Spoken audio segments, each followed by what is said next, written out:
thinking about our pets' preventative and wellness health, one thing that we're always focused on is dental disease. Dental disease is something that's very common and will start to affect our pets at different ages. Smaller dogs will often see this set on a bit sooner than in larger dogs, but certainly it can happen at any age as an adult. Whenever we're thinking about that, we kind of break it down into stages. So you may have noticed on your exam forms, there may have been a numerical value, 1, 2, 3, or 0, given to your pet's dental stage. Well, whenever we're grading those, it's a little bit subjective, but in general we're looking at two things: tartar buildup and then gingivitis, which is inflammation or reddening of the gum tissue. For the dental tartar, you stage that 0, 1, 2, or 3. 0 means that there's no tartar buildup on the crown of the tooth, the portion of the tooth that you can see. A grade 1 would mean that less than 1/3 of the tooth is covered with dental tartar.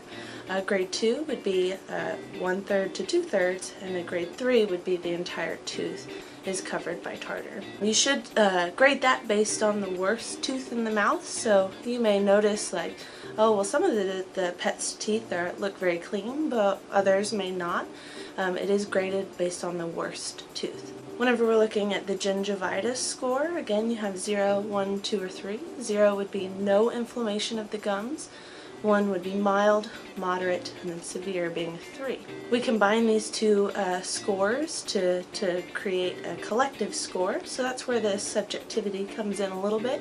We may have had a grade 1 on the tartar, less than 1/3 of the tooth covered, while there might be more gingivitis, more inflammation of the gums. So you kind of get a grade 1 to 2, so you may have seen that before. It's important to know our score because as the dental disease develops, if tartar continues to collect along the gum line, it can start to compromise the root or push up on the gums, and you may have some root exposure. Eventually, if the root becomes compromised, there may be pocketing there. The tooth may become mobile, or it may become painful, or an abscess may occur. These would all be indications for why we might need to extract a tooth. During a physical exam, we may have said, oh, we didn't see any teeth that look like they obviously need to be extracted. But sometimes it's hard to know just by looking at the tooth because we can only see half of the tooth above the gum line.